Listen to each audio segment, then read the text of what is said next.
Welcome. Long Stories for Sleep reads Jane Eyre by Charlotte Brontë for you. Let me know where in the world you are listening from in the comments. Thanks. Now on with the story. Part 4. Chapter 13. Mr. Rochester, it seems, by the surgeon's orders, went to bed early that night, nor did he rise soon next morning. When he did come down, it was to attend to business. His agent and some of his tenants were arrived, and waiting to speak with him. Adele and I had now to vacate the library. It would be in daily requisition as a reception room for callers. A fire was lit in an apartment upstairs, and there I carried our books, and arranged it for the future schoolroom. I discerned in the course of the morning that Thornfield Hall was a changed place. No longer silent as a church, it echoed every hour or two to a knock at the door, or a clang of the bell. Steps, too, often traversed the hall, and new voices spoke in different keys below. A rill from the outer world was flowing through it. It had a master. For my part, I liked it better. Adele was not easy to teach that day. She could not apply. She kept running to the door and looking over the banisters to see if she could get a glimpse of Mr. Rochester. Then she coined pretexts to go downstairs, in order, as I shrewdly suspected, to visit the library, where I knew she was not wanted. Then, when I got a little angry, and made her sit still, she continued to talk incessantly of her Amy, Monsieur Edouard Fairfax de Rochester, as she dubbed him. I had not before heard his praenomens, and to conjecture what presents he had brought her, for it appears he had intimated the night before, that when his luggage came from Millcote, there would be found amongst it a little box in whose contents she had an interest. Et scylla doit signifier, said she, tu Illinois y aura la de dar un cadeau pour moi, et peut-être pour vous aussi, mademoiselle. Monsieur a parlé de vous, Illinois aimé demande le nom de ma gouvernante, et si elle n'était par one petite personne, a 16 mince et un peu pale. J'ai dit tu ui, car c'est vrai, n'est-ce pas, mademoiselle? I and my pupil dined as usual in Mrs. Fairfax's parlour. The afternoon was wild and snowy, and we passed it in the schoolroom. At dark I allowed Adele to put away books and work, and to run downstairs, for, from the comparative silence below, and from the cessation of appeals to the doorbell, I conjectured that Mr. Rochester was now at liberty. Left alone, I walked to the window, but nothing was to be seen thence. Twilight and snowflakes together thickened the air, and hid the very shrubs on the lawn.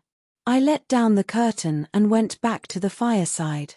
In the clear embers I was tracing a view, not unlike a picture I remembered to have seen of the castle of Heidelberg, on the Rhine, when Mrs. Fairfax came in, breaking up by her entrance the fiery mosaic I had been piecing together, and scattering too some heavy unwelcome thoughts that were beginning to throng on my solitude. Mr. Rochester would be glad if you and your pupil would take tea with him in the drawing-room this evening, said she. He has been so much engaged all day that he could not ask to see you before. When is his tea time? I inquired. Oh, at 6 o'clock. He keeps early hours in the country. You had better change your frock now. I will go with you and fasten it. Here is a candle. Is it necessary to change my frock? Yes, you had better. I always dress for the evening when Mr. Rochester is here. This additional ceremony seemed somewhat stately. However, I repaired to my room, and, with Mrs. Fairfax's aid, replaced my black stuff dress by one of black silk, the best and the only additional one I had, except one of light grey, which, in my lowered notions of the toilette, I thought too fine to be worn, except on first-rate occasions. You want a brooch, said Mrs. Fairfax. I had a single little pearl ornament which Miss Temple gave me as a parting keepsake. I put it on, and then we went downstairs. Unused as I was to strangers, it was rather a trial to appear thus formally summoned in Mr. Rochester's presence. I let Mrs. Fairfax precede me into the dining-room, and kept in her shade as we crossed that apartment, and, passing the arch, whose curtain was now dropped, entered the elegant recess beyond. 2 wax candles stood lighted on the table, and 2 on the mantelpiece. Basking in the light and heat of a superb fire, lay Pilot Adele knelt near him. Half reclined on a couch appeared Mr. Rochester, his foot supported by the cushion. He was looking at Adele and the dog. The fire shone full on his face. I knew my traveller with his broad and jetty eyebrows, his square forehead, made squarer by the horizontal sweep of his black hair. I recognized his decisive nose, more remarkable for character than beauty, his full nostrils, denoting, I thought, collar, his grim mouth, chin, and jaw. Yes, all three were very grim, and no mistake. His shape, now divested of cloak, I perceived harmonized in squareness with his physiognomy. I suppose it was a good figure in the athletic sense of the term, broad-chested and thin-flanked, though neither tall nor graceful. Mr. Rochester must have been aware of the entrance of Mrs. Fairfax and myself, but it appeared he was not in the mood to notice us, for he never lifted his head as we approached. "Here is Miss Eyre, sir," said Mrs. Fairfax, in her quiet way. He bowed, still not taking his eyes from the group of the dog and child. "Let Miss Eyre be seated," said he, and there was something in the forced stiff bow, in the impatient yet formal tone, which seemed further to express, "What the deuce is it to me whether Miss Eyre be there or not? At this moment I am not disposed to accost her." I sat down quite disembarrassed. A reception of finished politeness would probably have confused me. I could not have returned or repaid it by answering grace and elegance on my part, but harsh caprice laid me under no obligation. On the contrary, a decent quiescence, under the freak of manner, gave me the advantage. Besides, the eccentricity of the proceeding was piquant. I felt interested to see how he would go on. He went on as a statue would, that is, he neither spoke nor moved. Mrs. Fairfax seemed to think it necessary that someone should be amiable, and she began to talk. Kindly, as usual, and, as usual, rather trite, she condoled with him on the pressure of business he had had all day, on the annoyance it must have been to him with that painful sprain. Then she commended his patience and perseverance in going through with it. "Madam, I should like some tea," was the sole rejoinder she got. She hastened to ring the bell, and when the tray came, she proceeded to arrange the cups, spoons, and with assiduous celerity. I and Adele went to the table, but the master did not leave his couch. "Will you hand Mr. Rochester's cup?" said Mrs. Fairfax to me. "Adele might perhaps spill it." I did as requested. As he took the cup from my hand, Adele, thinking the moment propitious for making a request in my favor, cried out, "N'est-ce pas, monsieur, tu Illinois un cadeau pour Mademoiselle Eyre dans votre petit coffre?" "Who talks of cadeau?" said he gruffly. "Did you expect a present, Miss Eyre? Are you fond of presents?" And he searched my face with eyes that I saw were dark, irate, and piercing. "I hardly know, sir. I have little experience of them. They are generally thought pleasant things." "Generally thought? But what do you think?" "I should be obliged to take time, sir, before I could give you an answer worthy of your acceptance. A present has many faces to it, has it not? And one should consider all, before pronouncing an opinion as to its nature. Miss Eyre, you are not so unsophisticated as Adele. She demands a cadeau, clamorously, the moment she sees me. You beat about the bush. Because I have less confidence in my deserts than Adele has, she can prefer the claim of old acquaintance, and the right too of custom, for she says you have always been in the habit of giving her playthings. But if I had to make out a case I should be puzzled, since I am a stranger, and have done nothing to entitle me to an acknowledgement. Oh, don't fall back on over-modesty. I have examined Adele, and find you have taken great pains with her. She is not bright, she has no talents, yet in a short time she has made much improvement. Sir, you have now given me my cadeau. I am obliged to you. It is the Mead teachers most covet praise of their pupils' progress." "Humph," said Mr. Rochester, and he took his tea in silence. "Come to the fire," said the master, when the tray was taken away, and Mrs. Fairfax had settled into a corner with her knitting, while Adele was leading me by the hand round the room, showing me the beautiful books and ornaments on the consoles and chiffoniers. We obeyed, as in duty bound. Adele wanted to take a seat on my knee, but she was ordered to amuse herself with Pilate. You have been resident in my house 3 months. Yes, sir. And you came from? From Lowood School, in Shire. Ah. A charitable concern. How long were you there? 8 years. 8 years. You must be tenacious of life. I thought half the time in such a place would have done up any constitution. No wonder you have rather the look of another world. I marvelled where you had got that sort of face. When you came on me in Hay Lane last night, I thought unaccountably of fairy tales, and had half a mind to demand whether you had bewitched my horse. I am not sure yet. Who are your parents? I have none. Nor ever had, I suppose. Do you remember them? No. I thought not. And so you were waiting for your people when you sat on that stile? For whom, sir? For the men in green. It was a proper moonlight evening for them. Did I break through one of your rings, that you spread that damned ice on the causeway? I shook my head. The men in green all forsook England 100 years ago, said I, speaking as seriously as he had done. And not even in Hay Lane, or the fields about it, could you find a trace of them. I don't think either summer or harvest, or winter moon, will ever shine on their revels more. Mrs. Fairfax had dropped her knitting, and, with raised eyebrows, seemed wondering what sort of talk this was. Well, resumed Mr. Rochester, if you disown parents, you must have some sort of kinsfolk, uncles and aunts. No, none that I ever saw. And your home? I have none. Where do your brothers and sisters live? I have no brothers or sisters. Who recommended you to come here? I advertised, and Mrs. Fairfax answered my advertisement.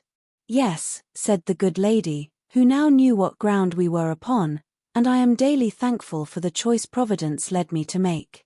Miss Eyre has been an invaluable companion to me, and a kind and careful teacher to Adele. Don't trouble yourself to give her a character, returned Mr. Rochester. Eulogiums will not bias me, I shall judge for myself. She began by felling my horse. Sir, said Mrs. Fairfax, I have to thank her for this sprain. The widow looked bewildered.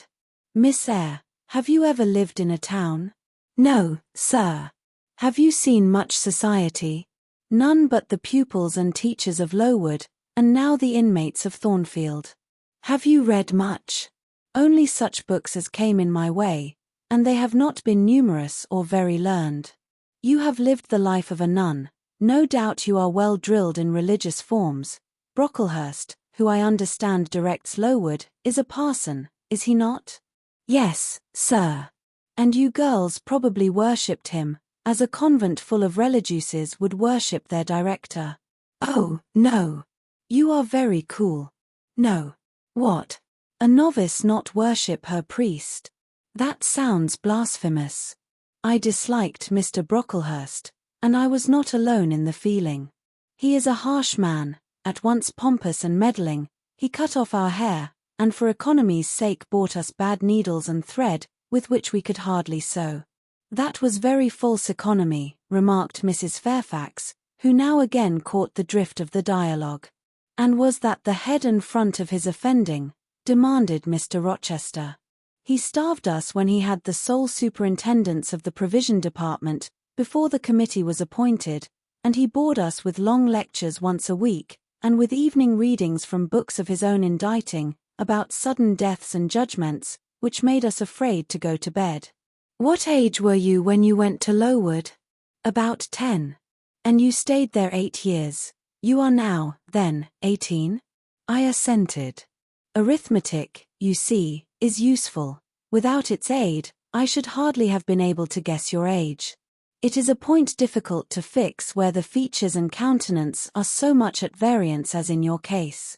And now what did you learn at Lowood? Can you play? A little.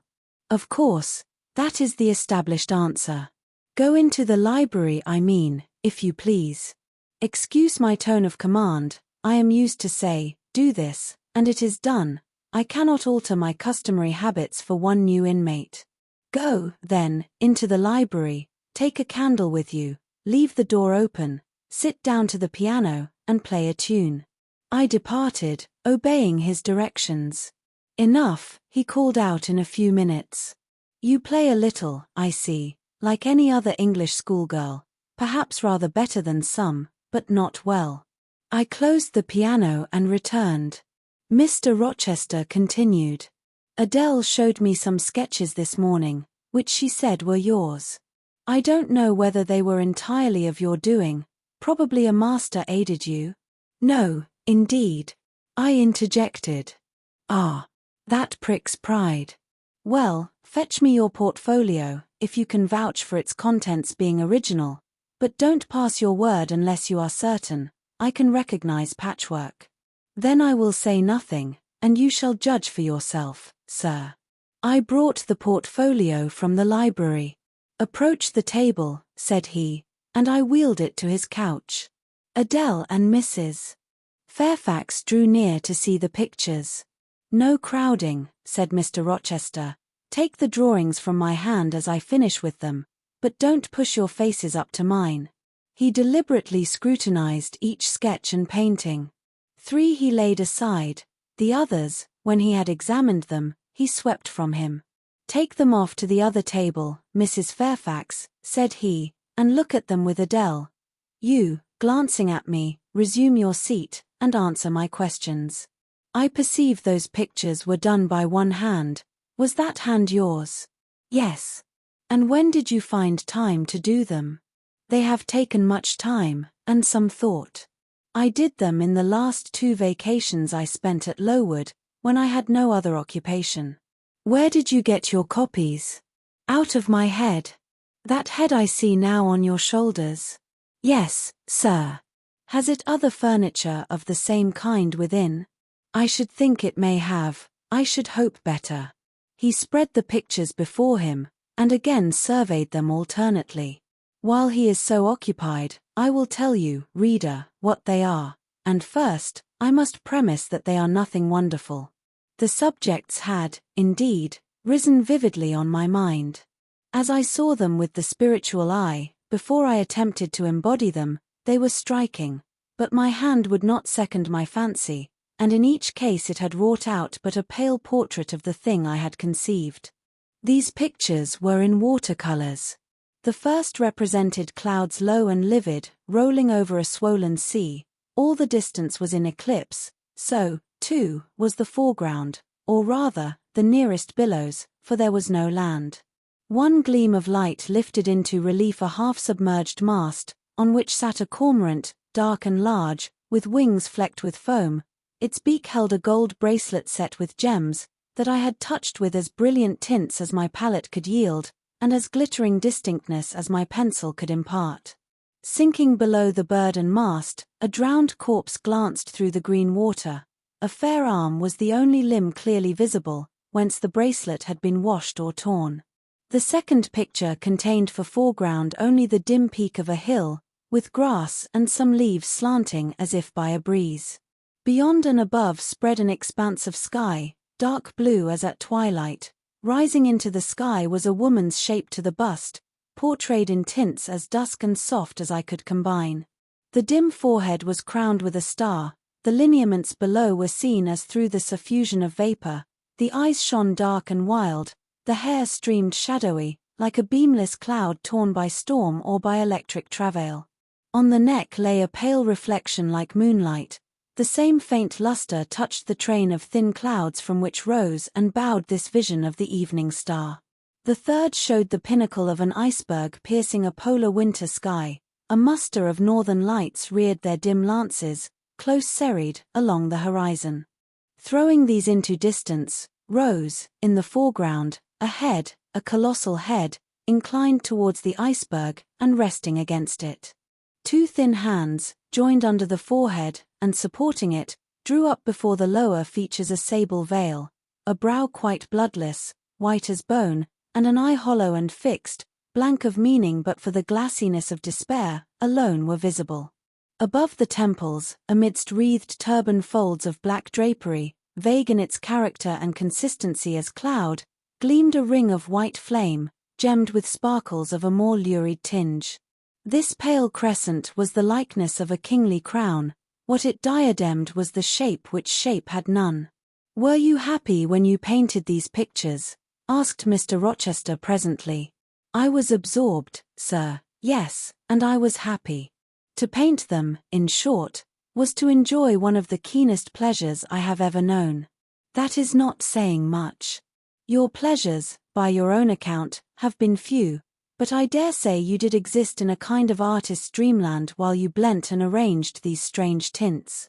Did you sit at them long each day?"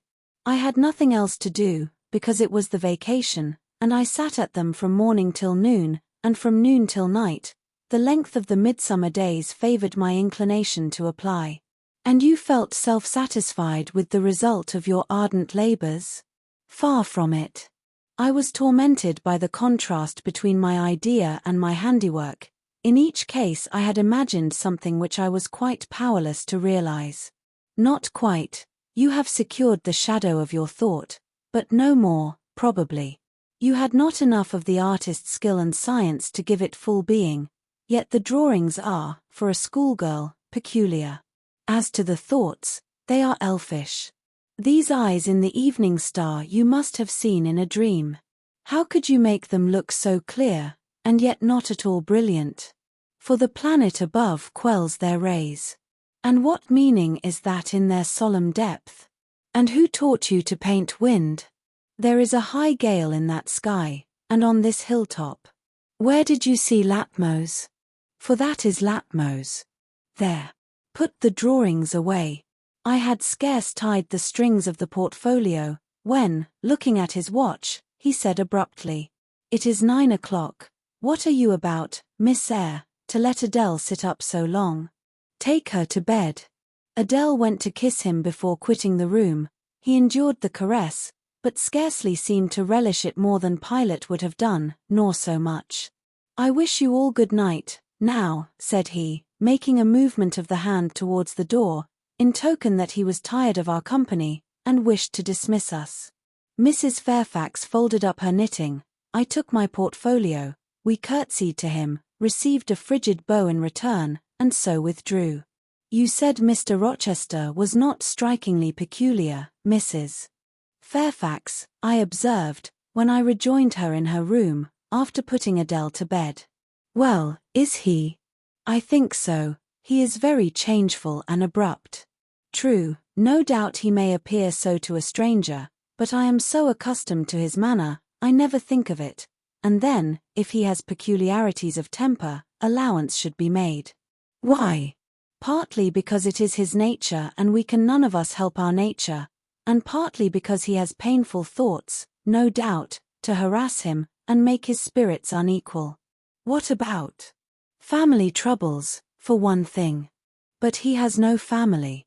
"Not now, but he has had or, at least, relatives. He lost his elder brother a few years since." "His elder brother?" "Yes. The present Mr. Rochester has not been very long in possession of the property, only about 9 years. 9 years is a tolerable time. Was he so very fond of his brother as to be still inconsolable for his loss?" "Why, no, perhaps not. I believe there were some misunderstandings between them. Mr. Roland Rochester was not quite just to Mr. Edward, and perhaps he prejudiced his father against him. The old gentleman was fond of money, and anxious to keep the family estate together. He did not like to diminish the property by division, and yet he was anxious that Mr. Edward should have wealth, too, to keep up the consequence of the name, and, soon after he was of age, some steps were taken that were not quite fair, and made a great deal of mischief. Old Mr. Rochester and Mr. Roland combined to bring Mr. Edward into what he considered a painful position, for the sake of making his fortune. What the precise nature of that position was I never clearly knew, but his spirit could not brook what he had to suffer in it. He is not very forgiving. He broke with his family, and now for many years he has led an unsettled kind of life. I don't think he has ever been resident at Thornfield for a fortnight together, since the death of his brother without a will left him master of the estate, and, indeed, no wonder he shuns the old place." "Why should he shun it?" "Perhaps he thinks it gloomy." The answer was evasive. I should have liked something clearer, but Mrs. Fairfax either could not, or would not, give me more explicit information of the origin and nature of Mr. Rochester's trials. She averred they were a mystery to herself, and that what she knew was chiefly from conjecture. It was evident, indeed, that she wished me to drop the subject, which I did accordingly. Read by Long Stories for Sleep. Chapter 14. For several subsequent days I saw little of Mr. Rochester. In the mornings he seemed much engaged with business, and, in the afternoon, gentlemen from Millcote or the neighbourhood called, and sometimes stayed to dine with him. When his sprain was well enough to admit of horse exercise, he rode out a good deal, probably to return these visits, as he generally did not come back till late at night. During this interval, even Adele was seldom sent for to his presence, and all my acquaintance with him was confined to an occasional rencontre in the hall, on the stairs, or in the gallery, when he would sometimes pass me haughtily and coldly, just acknowledging my presence by a distant nod or a cool glance, and sometimes bow and smile with gentlemanlike affability. His changes of mood did not offend me, because I saw that I had nothing to do with their alternation. The ebb and flow depended on causes quite disconnected with me. One day he had had company to dinner, and had sent for my portfolio, in order, doubtless, to exhibit its contents. The gentleman went away early, to attend a public meeting at Millcote, as Mrs. Fairfax informed me, but the night being wet and inclement, Mr. Rochester did not accompany them. Soon after they were gone he rang the bell. A message came that I and Adele were to go downstairs.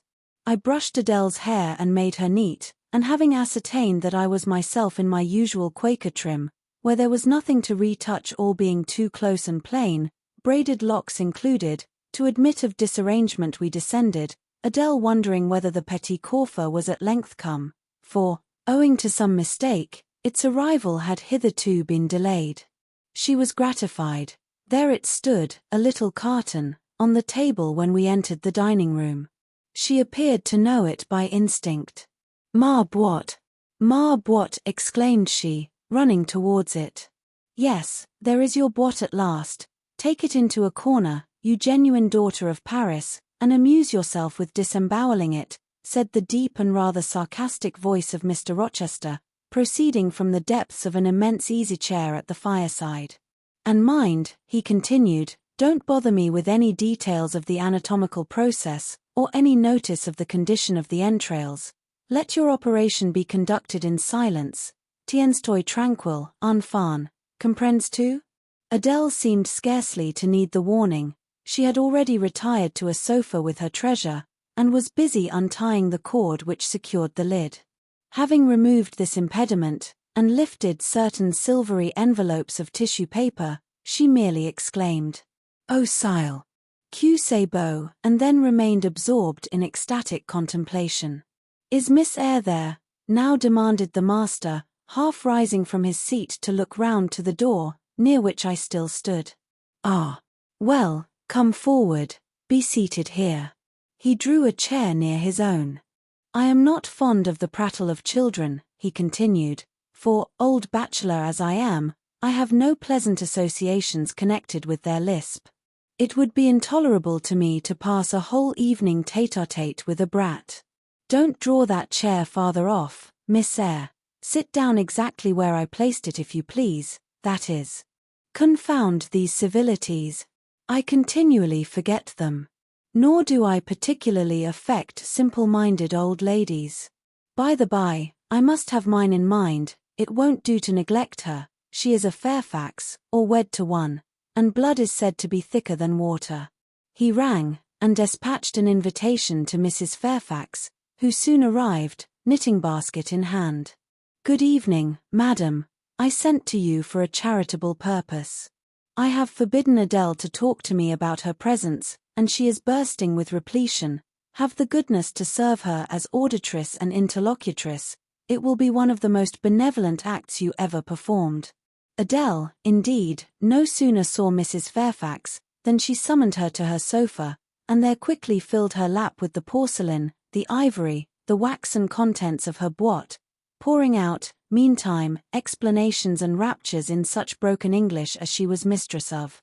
Now I have performed the part of a good host, pursued Mr. Rochester, put my guests into the way of amusing each other, I ought to be at liberty to attend to my own pleasure. Miss Eyre, draw your chair still a little farther forward, you are yet too far back. I cannot see you without disturbing my position in this comfortable chair, which I have no mind to do. I did as I was bid, though I would much rather have remained somewhat in the shade, but Mr. Rochester had such a direct way of giving orders, it seemed a matter of course to obey him promptly. We were, as I have said, in the dining room. The lustre, which had been lit for dinner, filled the room with a festal breadth of light. The large fire was all red and clear. The purple curtains hung rich and ample before the lofty window and loftier arch. Everything was still, save the subdued chat of Adele. She dared not speak loud, and, filling up each pause, the beating of winter rain against the panes. Mr. Rochester, as he sat in his damask-covered chair, looked different to what I had seen him look before, not quite so stern, much less gloomy. There was a smile on his lips, and his eyes sparkled, whether with wine or not, I am not sure, but I think it very probable. He was, in short, in his after-dinner mood, more expanded and genial, and also more self-indulgent than the frigid and rigid temper of the morning. Still he looked preciously grim, cushioning his massive head against the swelling back of his chair, and receiving the light of the fire on his granite-hewn features, and in his great, dark eyes, for he had great, dark eyes, and very fine eyes, too, not without a certain change in their depth sometimes, which, if it was not softness, reminded you, at least, of that feeling. He had been looking 2 minutes at the fire, and I had been looking the same length of time at him, when, turning suddenly, he caught my gaze fastened on his physiognomy. "You examine me, Miss Eyre," said he. "Do you think me handsome?" I should, if I had deliberated, have replied to this question by something conventionally vague and polite, but the answer somehow slipped from my tongue before I was aware. "No, sir." "Ah, by my word. There is something singular about you," said he. "You have the air of a little nonnette, quaint, quiet, grave, and simple, as you sit with your hands before you, and your eyes generally bent on the carpet, except, by the by, when they are directed piercingly to my face, as just now, for instance, and when one asks you a question, or makes a remark to which you are obliged to reply, you rap out a round rejoinder, which, if not blunt, is at least brusque. What do you mean by it?" "Sir, I was too plain, I beg your pardon. I ought to have replied that it was not easy to give an impromptu answer to a question about appearances, that tastes mostly differ, and that beauty is of little consequence, or something of that sort. You ought to have replied no such thing. Beauty of little consequence, indeed. And so, under pretense of softening the previous outrage, of stroking and soothing me into placidity, you stick a sly penknife under my ear.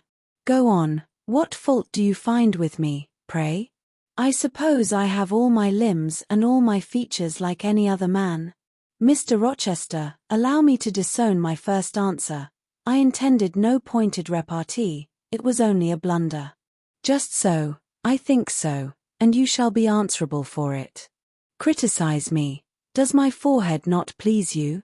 He lifted up the sable waves of hair which lay horizontally over his brow, and showed a solid enough mass of intellectual organs, but an abrupt deficiency where the suave sign of benevolence should have risen. Now, am I a fool? Far from it, sir. You would, perhaps, think me rude if I inquired in return whether you are a philanthropist. There again, another stick of the penknife, when she pretended to pat my head, and that is because I said I did not like the society of children and old women, low be it spoken. No, young lady, I am not a general philanthropist, but I bear a conscience, and he pointed to the prominences which are said to indicate that faculty, and which, fortunately for him, were sufficiently conspicuous, giving, indeed, a marked breadth to the upper part of his head, and, besides, I once had a kind of rude tenderness of heart. When I was as old as you, I was a feeling fellow enough, partial to the unfledged, unfostered, and unlucky, but fortune has knocked me about since. She has even kneaded me with her knuckles, and now I flatter myself I am hard and tough as an india-rubber ball, pervious, though, through a chink or two still, and with one sentient point in the middle of the lump. Yes, does that leave hope for me? Hope of what, sir? Of my final retransformation from india-rubber back to flesh. Decidedly he has had too much wine, I thought, and I did not know what answer to make to his queer question. How could I tell whether he was capable of being retransformed? You looked very much puzzled, Miss Eyre, and though you are not pretty any more than I am handsome, yet a puzzled air becomes you. Besides, it is convenient, for it keeps those searching eyes of yours away from my physiognomy, and busies them with the worsted flowers of the rug, so puzzle on. Young lady, I am disposed to be gregarious and communicative tonight. With this announcement he rose from his chair, and stood, leaning his arm on the marble mantelpiece. In that attitude his shape was seen plainly as well as his face, his unusual breadth of chest, disproportionate almost to his length of limb.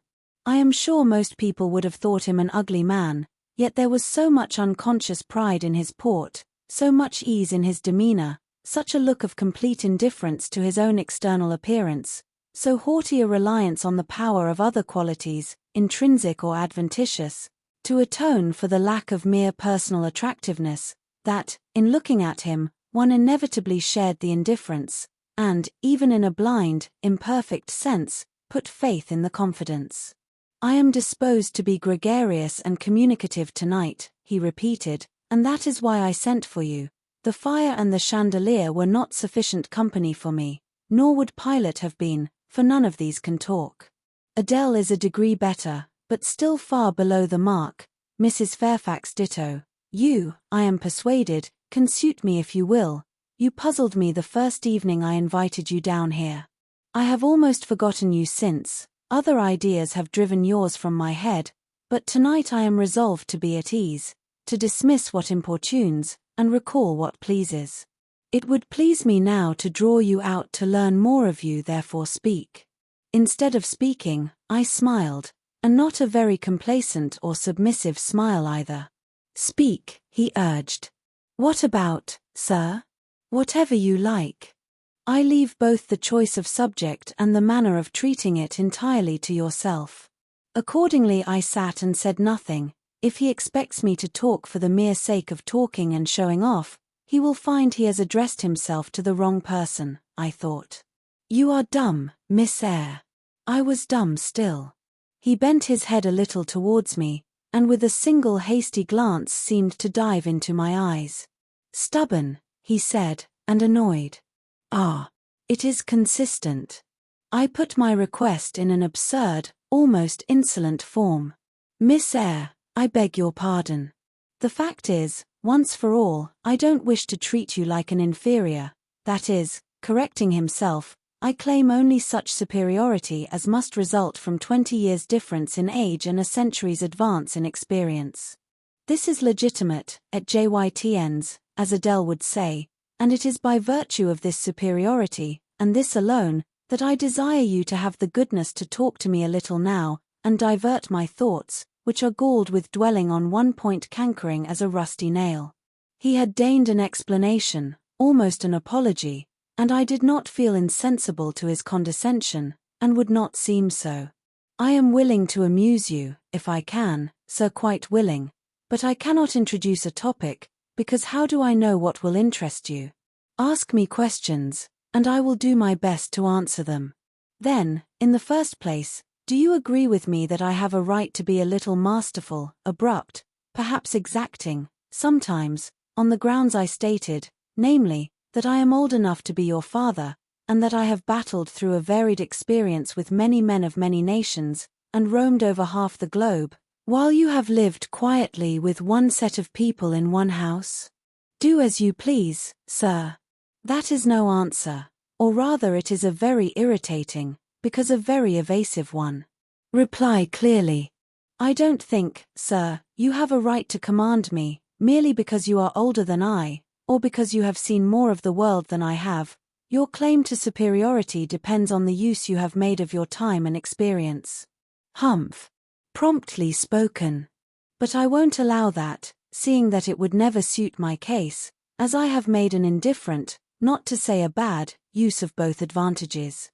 Leaving superiority out of the question, then, you must still agree to receive my orders now and then, without being piqued or hurt by the tone of command. Will you? I smiled. I thought to myself, Mr. Rochester is peculiar. He seems to forget that he pays me £30 per annum for receiving his orders. The smile is very well, said he, catching instantly the passing expression, but speak too. I was thinking, sir, that very few masters would trouble themselves to inquire whether or not their paid subordinates were piqued and hurt by their orders. Paid subordinates? What? You are my paid subordinate, are you? Oh yes, I had forgotten the salary.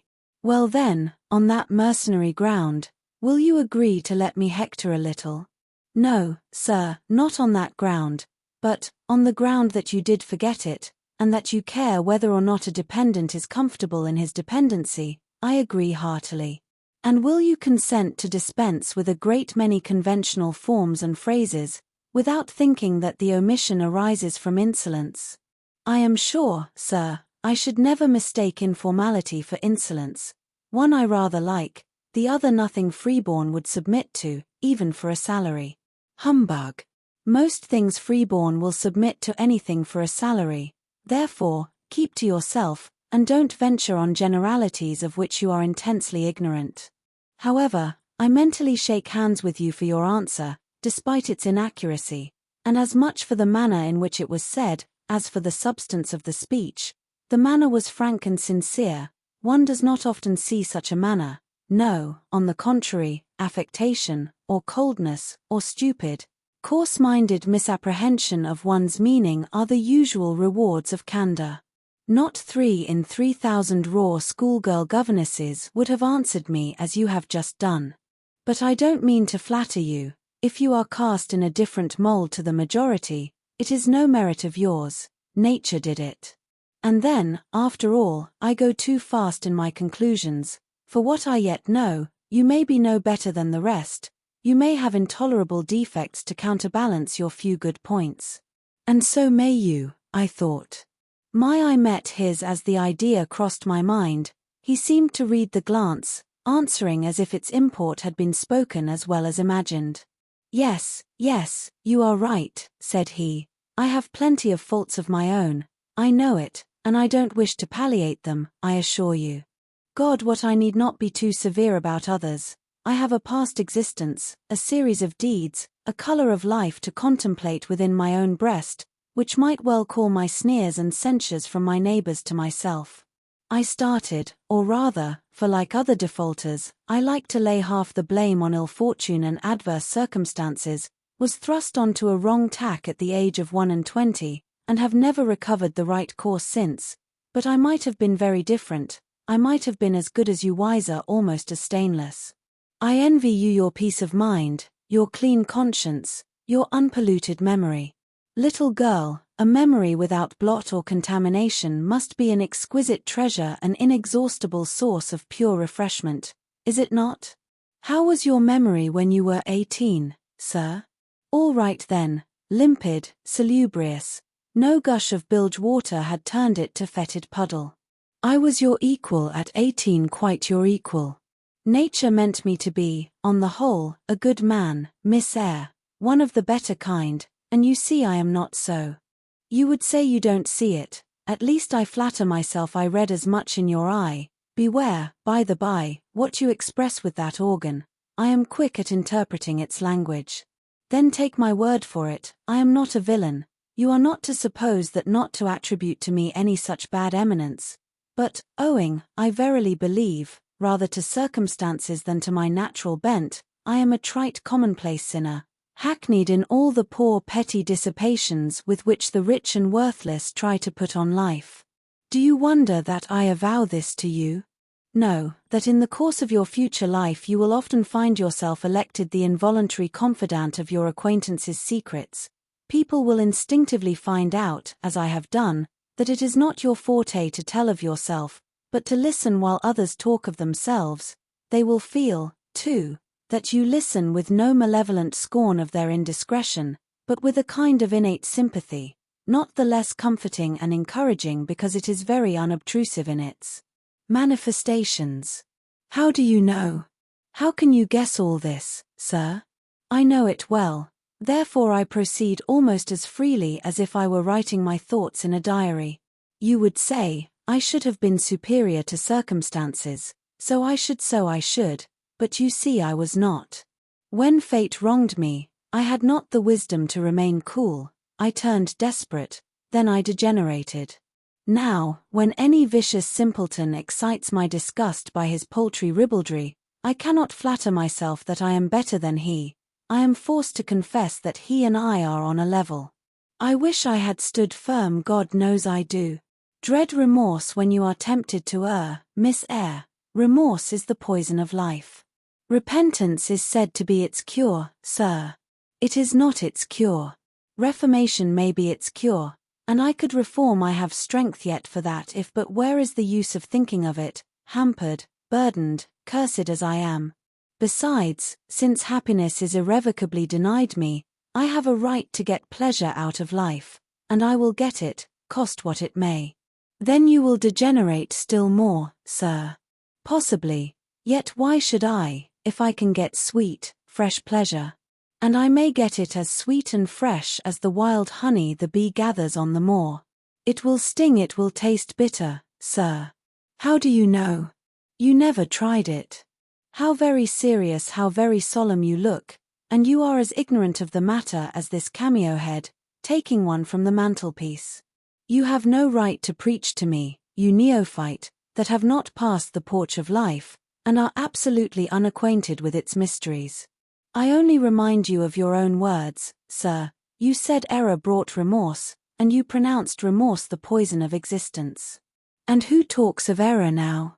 I scarcely think the notion that flitted across my brain was an error. I believe it was an inspiration rather than a temptation. It was very genial, very soothing, I know that. Here it comes again. It is no devil, I assure you, or if it be, it has put on the robes of an angel of light. I think I must admit so fair a guest when it asks entrance to my heart. Distrust it, sir, it is not a true angel. Once more, how do you know? By what instinct do you pretend to distinguish between a fallen seraph of the abyss and a messenger from the eternal throne, between a guide and a seducer? I judged by your countenance, sir, which was troubled when you said the suggestion had returned upon you. I feel sure it will work you more misery if you listen to it. Not at all, it bears the most gracious message in the world. For the rest, you are not my conscience keeper, so don't make yourself uneasy. Here, come in, bonny wanderer. He said this as if he spoke to a vision, viewless to any eye but his own. Then, folding his arms, which he had half extended, on his chest, he seemed to enclose in their embrace the invisible being. Now, he continued, again addressing me, I have received the pilgrim a disguised deity, as I verily believe. Already it has done me good. My heart was a sort of charnel, it will now be a shrine. To speak truth, sir, I don't understand you at all. I cannot keep up the conversation, because it has got out of my depth. Only one thing, I know, you said you were not as good as you should like to be, and that you regretted your own imperfection. One thing I can comprehend, you intimated that to have a sullied memory was a perpetual bane. It seems to me, that if you tried hard, you would in time find it possible to become what you yourself would approve, and that if from this day you began with resolution to correct your thoughts and actions, you would in a few years have laid up a new and stainless store of recollections, to which you might revert with pleasure. Justly thought, rightly said, Miss Eyre, and, at this moment, I am paving hell with energy. Sir, I am laying down good intentions, which I believe durable as flint. Certainly, my associates and pursuits shall be other than they have been. And better, so much better as pure or is than foul dross. You seem to doubt me, I don't doubt myself, I know what my aim is, what my motives are, and at this moment I pass a law, unalterable as that of the Medes and Persians, that both are right. They cannot be, sir, if they require a new statute to legalize them. They are, Miss Eyre, though they absolutely require a new statute. Unheard of combinations of circumstances demand unheard of rules. That sounds a dangerous maxim, sir, because one can see at once that it is liable to abuse. Sententious sage. So it is, but I swear by my household gods not to abuse it. You are human and fallible. I am, so are you. What then? The human and fallible should not arrogate a power with which the divine and perfect alone can be safely entrusted. What power?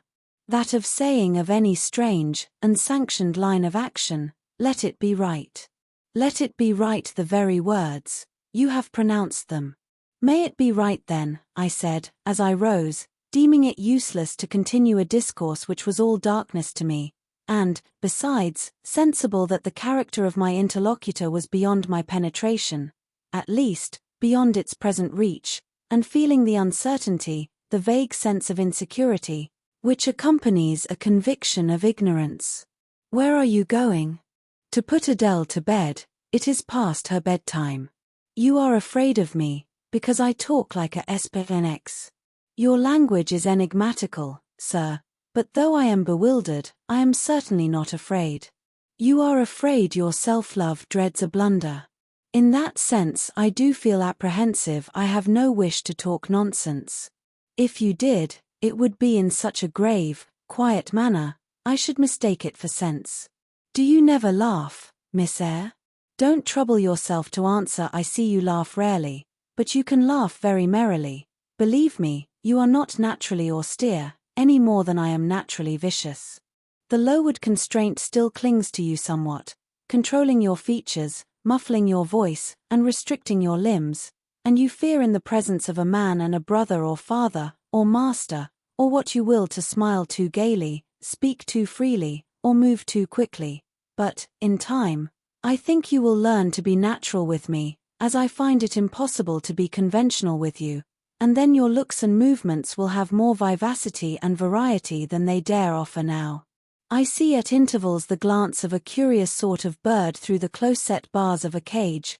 A vivid, restless, resolute captive is there. Were it but free, it would soar cloud-high. You are still bent on going?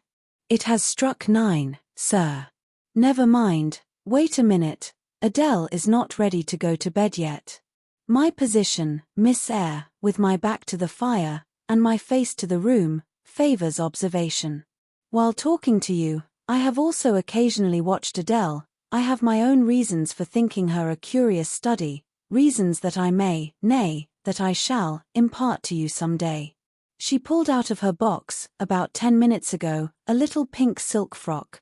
Rapture lit her face as she unfolded it.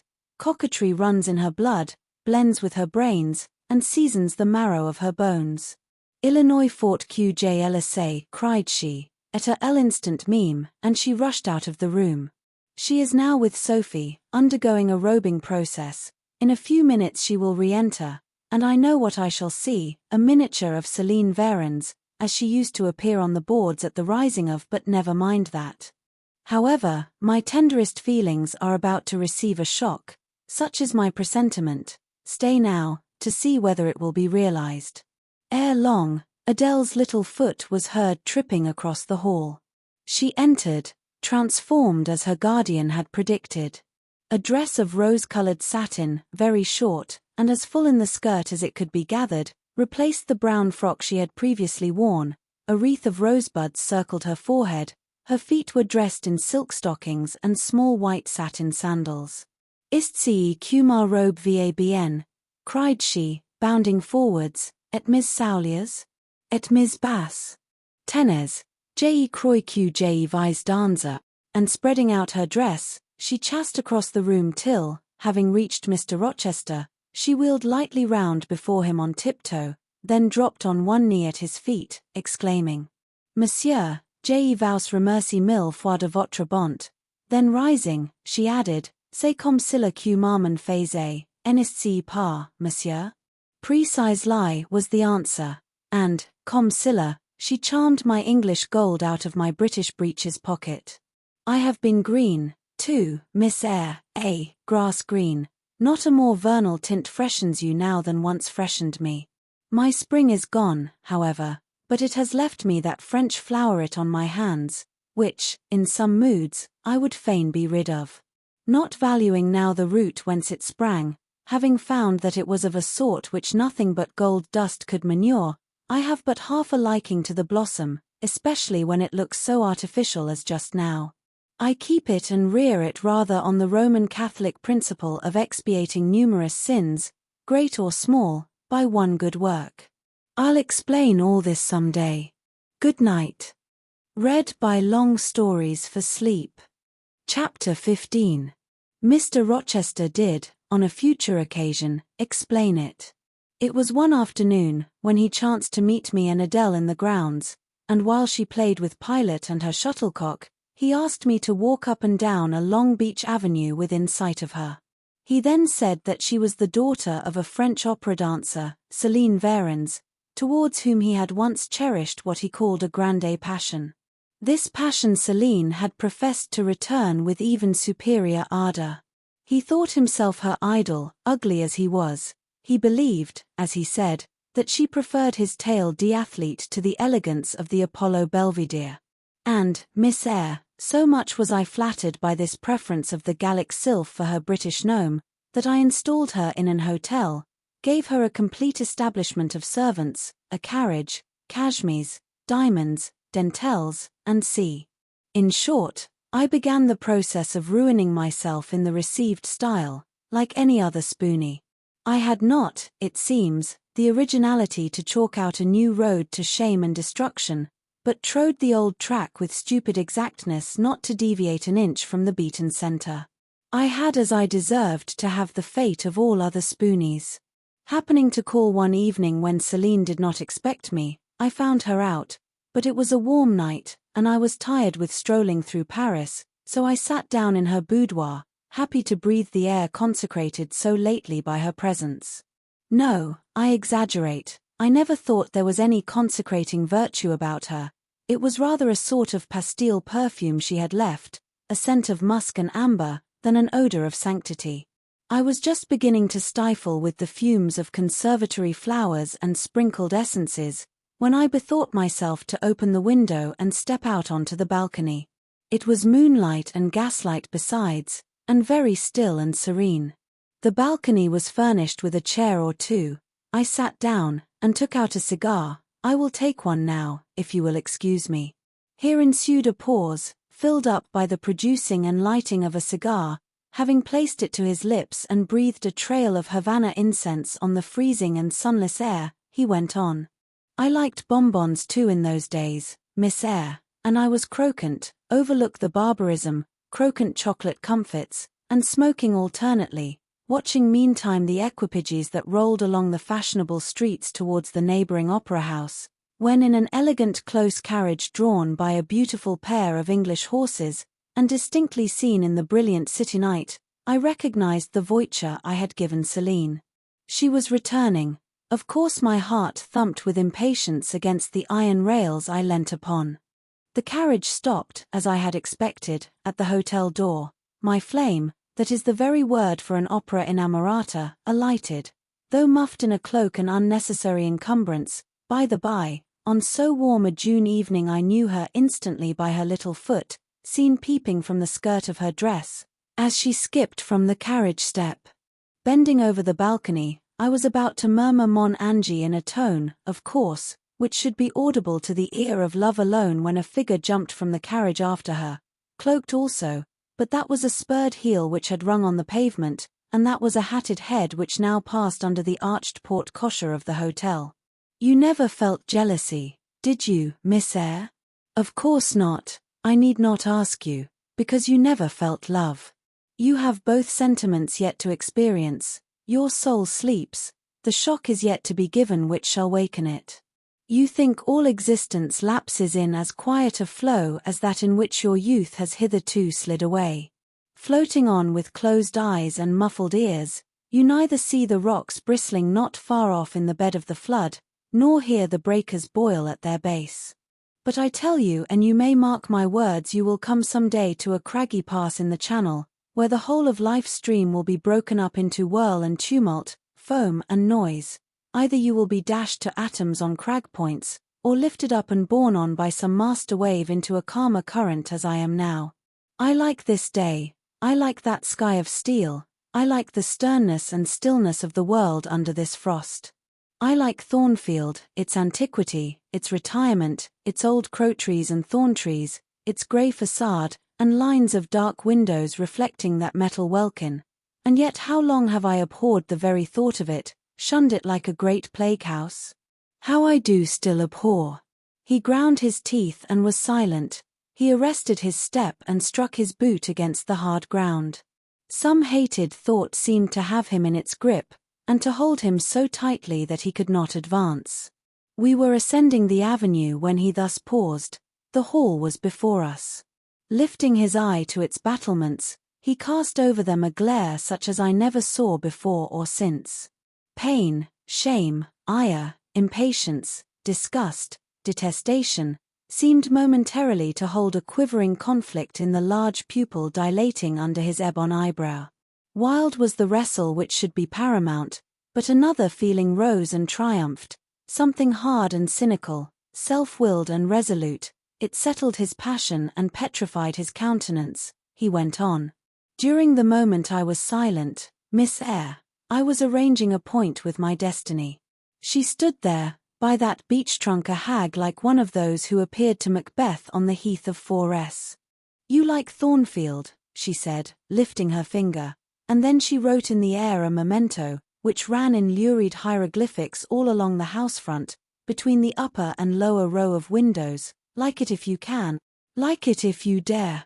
I will like it, said I dare like it, and, he subjoined moodily, I will keep my word, I will break obstacles to happiness, to goodness, yes, goodness. I wish to be a better man than I have been, than I am, as Job's Leviathan broke the spear, the dart, and the habergeon, hindrances which others count as iron and brass, I will esteem but straw and rotten wood. Adele here ran before him with her shuttlecock. Away, he cried harshly, keep at a distance, child, or go in to Sophie. Continuing then to pursue his walk in silence, I ventured to recall him to the point whence he had abruptly diverged. Did you leave the balcony, sir? I asked, when Mdlem Varens entered. I almost expected a rebuff for this hardly well-timed question, but, on the contrary, waking out of his scowling abstraction, he turned his eyes towards me, and the shade seemed to clear off his brow. Oh, I had forgotten Celine. Well, to resume. When I saw my charmer thus come in accompanied by a cavalier, I seemed to hear a hiss, and the green snake of jealousy, rising on undulating coils from the moonlit balcony, glided within my waistcoat, and ate its way in 2 minutes to my heart's core. Strange, he exclaimed, suddenly starting again from the point. Strange that I should choose you for the confidant of all this, young lady. Passing strange that you should listen to me quietly, as if it were the most usual thing in the world for a man like me to tell stories of his opera mistresses to a quaint, inexperienced girl like you. But the last singularity explains the first, as I intimated once before. You, with your gravity, considerateness, and caution were made to be the recipient of secrets. Besides, I know what sort of a mind I have placed in communication with my own. I know it is one not liable to take infection. It is a peculiar mind, it is a unique one. Happily I do not mean to harm it, but, if I did, it would not take harm from me.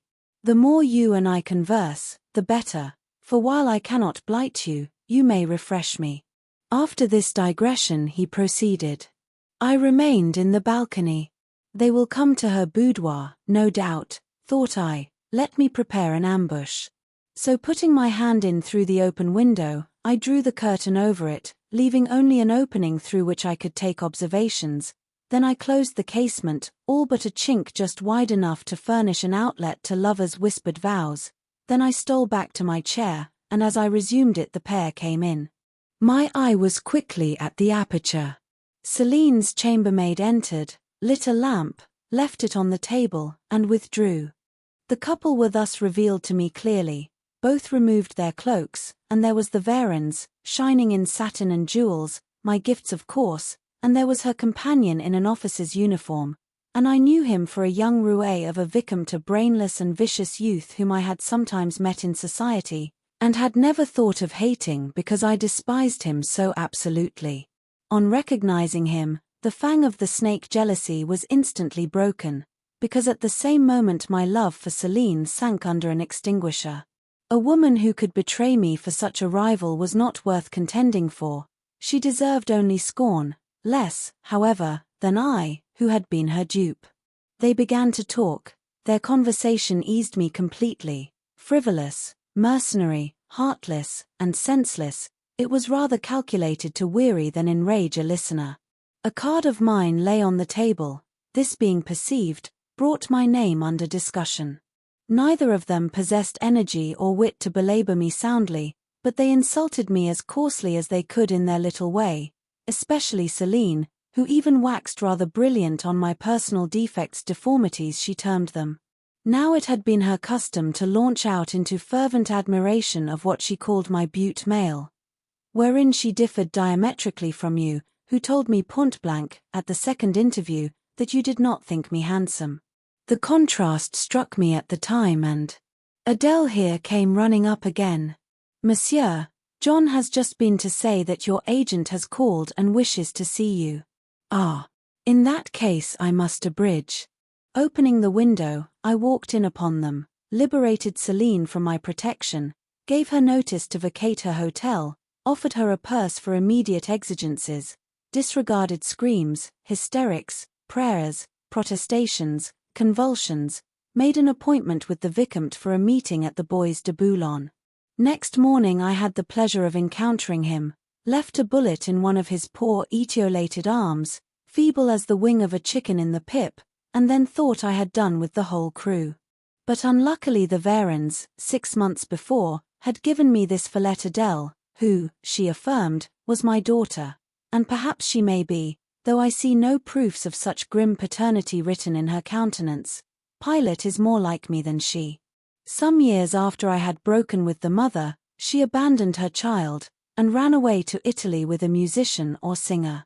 I acknowledged no natural claim on Adele's part to be supported by me, nor do I now acknowledge any, for I am not her father, but hearing that she was quite destitute, I e'en took the poor thing out of the slime and mud of Paris, and transplanted it here, to grow up clean in the wholesome soil of an English country garden. Mrs. Fairfax found you to train it, but now you know that it is the illegitimate offspring of a French opera girl, you will perhaps think differently of your post and protégé. You will be coming to me some day with notice that you have found another place, that you beg me to look out for a new governess, and see, eh? No, Adele is not answerable for either her mother's faults or yours. I have a regard for her, and now that I know she is, in a sense, parentless, forsaken by her mother and disowned by you, so I shall cling closer to her than before. How could I possibly prefer the spoilt pet of a wealthy family, who would hate her governess as a nuisance, to a lonely little orphan, who leans towards her as a friend? Oh, that is the light in which you view it. Well, I must go in now, and you too, it darkens. But I stayed out a few minutes longer with Adele, and Pilot ran a race with her, and played a game of battledore and shuttlecock. When we went in, and I had removed her bonnet and coat, I took her on my knee, kept her there an hour, allowing her to prattle as she liked, not rebuking even some little freedoms and trivialities into which she was apt to stray when much noticed, and which betrayed in her a superficiality of character, inherited probably from her mother, hardly congenial to an English mind. Still she had her merits, and I was disposed to appreciate all that was good in her to the utmost. I sought in her countenance and features a likeness to Mr. Rochester, but found none. No trait, no turn of expression announced relationship. It was a pity. If she could but have been proved to resemble him, he would have thought more of her.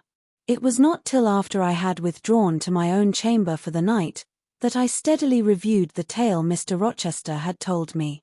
As he had said, there was probably nothing at all extraordinary in the substance of the narrative itself, A wealthy Englishman's passion for a French dancer, and her treachery to him, were everyday matters enough, no doubt, in society.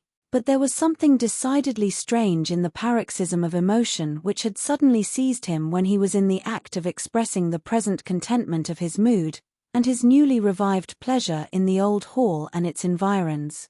I meditated wonderingly on this incident, but gradually quitting it, as I found it for the present inexplicable, I turned to the consideration of my master's manner to myself. The confidence he had thought fit to repose in me seemed a tribute to my discretion. I regarded and accepted it as such. His deportment had now for some weeks been more uniform towards me than at the first. I never seemed in his way, he did not take fits of chilling hauteur. When he met me unexpectedly, the encounter seemed welcome. He had always a word and sometimes a smile for me. When summoned by formal invitation to his presence, I was honored by a cordiality of reception that made me feel I really possessed the power to amuse him, and that these evening conferences were sought as much for his pleasure as for my benefit. I, indeed, talked comparatively little, but I heard him talk with relish. It was his nature to be communicative. He liked to open to a mind unacquainted with the world glimpses of its scenes and ways. I do not mean its corrupt scenes and wicked ways, but such as derived their interest from the great scale on which they were acted, the strange novelty by which they were characterized, and I had a keen delight in receiving the new ideas he offered, in imagining the new pictures he portrayed, and following him in thought through the new regions he disclosed, never startled or troubled by one noxious illusion. The ease of his manner freed me from painful restraint. The friendly frankness, as correct as cordial, with which he treated me, drew me to him. I felt at times as if he were my relation rather than my master, yet he was imperious sometimes still, but I did not mind that. I saw it was his way. So happy, so gratified did I become with this new interest added to life, that I ceased to pine after kindred. My thin crescent destiny seemed to enlarge, the blanks of existence were filled up, my bodily health improved, I gathered flesh and strength. And was Mr. Rochester now ugly in my eyes? No, reader. Gratitude, and many associations, all pleasurable and genial, made his face the object I best liked to see. His presence in a room was more cheering than the brightest fire. Yet I had not forgotten his faults. Indeed, I could not, for he brought them frequently before me. He was proud, sardonic, harsh to inferiority of every description. In my secret soul I knew that his great kindness to me was balanced by unjust severity to many others. He was moody, too, unaccountably so. I more than once, when sent for to read to him, found him sitting in his library alone, with his head bent on his folded arms, and, when he looked up, a morose, almost a malignant, scowl blackened his features. But I believed that his moodiness, his harshness, and his former faults of morality, I say former, for now he seemed corrected of them, had their source in some cruel cross of fate. I believed he was naturally a man of better tendencies, higher principles, and purer tastes than such as circumstances had developed, education instilled, or destiny encouraged. I thought there were excellent materials in him, though for the present they hung together somewhat spoiled and tangled. I cannot deny that I grieved for his grief, whatever that was, and would have given much to assuage it. Though I had now extinguished my candle and was laid down in bed, I could not sleep for thinking of his look when he paused in the avenue, and told how his destiny had risen up before him, and dared him to be happy at Thornfield. Why not? I asked myself. What alienates him from the house? Will he leave it again soon? Mrs. Fairfax said he seldom stayed here longer than a fortnight at a time, and he has now been resident 8 weeks. If he does go, the change will be doleful. Suppose he should be absent spring, summer, and autumn, how joyless sunshine and fine days will seem. I hardly know whether I had slept or not after this musing. At any rate, I started wide awake on hearing a vague murmur, peculiar and lugubrious, which sounded, I thought, just above me. I wished I had kept my candle burning. The night was drearily dark, my spirits were depressed. I rose and sat up in bed, listening. The sound was hushed. I tried again to sleep, but my heart beat anxiously, my inward tranquility was broken. The clock, far down in the hall, struck 2. Just then it seemed my chamber door was touched, as if fingers had swept the panels in groping away along the dark gallery outside. I said, "Who is there?" Nothing answered. I was chilled with fear. All at once I remembered that it might be Pilate, who, when the kitchen door chanced to be left open, not infrequently found his way up to the threshold of Mr. Rochester's chamber. I had seen him lying there myself in the mornings. The idea calmed me somewhat. I lay down. Silence composes the nerves, and as an unbroken hush now reigned again through the whole house, I began to feel the return of slumber. But it was not fated that I should sleep that night. A dream had scarcely approached my ear, when it fled affrighted, scared by a marrow-freezing incident enough. This was a demoniac laugh, low, suppressed, and deep-uttered, as it seemed, at the very keyhole of my chamber door. The head of my bed was near the door, and I thought at first the goblin laugher stood at my bedside, or rather, crouched by my pillow, but I rose, looked round, and could see nothing, while, as I still gazed, the unnatural sound was reiterated, and I knew it came from behind the panels. My first impulse was to rise and fasten the bolt, my next, again to cry out, "Who is there?" Something gurgled and moaned. Ere long, steps retreated up the gallery towards the third-story staircase. A door had lately been made to shut in that staircase. I heard it open and close, and all was still. Was that Grace Poole? And is she possessed with a devil? Thought I, impossible now to remain longer by myself. I must go to Mrs. Fairfax. I hurried on my frock and a shawl. I withdrew the bolt and opened the door with a trembling hand. There was a candle burning just outside, and on the matting in the gallery. I was surprised at this circumstance, but still more was I amazed to perceive the air quite dim, as if filled with smoke, and, while looking to the right hand and left, to find whence these blue wreaths issued, I became further aware of a strong smell of burning. Something creaked, it was a door ajar, and that door was Mr. Rochester's, and the smoke rushed in a cloud from thence. I thought no more of Mrs. Fairfax, I thought no more of Grace Poole, or the laugh. In an instant, I was within the chamber. Tongues of flame darted round the bed, the curtains were on fire. In the midst of blaze and vapour, Mr. Rochester lay stretched motionless, in deep sleep. "Wake, wake," I cried. I shook him, but he only murmured and turned. The smoke had stupefied him. Not a moment could be lost. The very sheets were kindling. I rushed to his basin and ewer. Fortunately, one was wide and the other deep, and both were filled with water. I heaved them up, deluged the bed and its occupant, flew back to my own room, brought my own water jug, baptized the couch afresh, and, by God's aid, succeeded in extinguishing the flames which were devouring it. The hiss of the quenched element, the breakage of a pitcher which I flung from my hand when I had emptied it, and, above all, the splash of the shower bath I had liberally bestowed, roused Mr. Rochester at last. Though it was now dark, I knew he was awake, because I heard him fulminating strange anathemas at finding himself lying in a pool of water. "Is there a flood?" he cried. "No, sir," I answered, "but there has been a fire. Get up, do, you are quenched now, I will fetch you a candle." "In the name of all the elves in Christendom, is that Jane Eyre?" he demanded. "What have you done with me, witch, sorceress? Who is in the room besides you? Have you plotted to drown me? I will fetch you a candle, sir, and, in heaven's name, get up. Somebody has plotted something. You cannot too soon find out who and what it is. There. I am up now, but at your peril you fetch a candle yet. Wait 2 minutes till I get into some dry garments, if any dry there be. Yes, here is my dressing gown. Now run." I did run.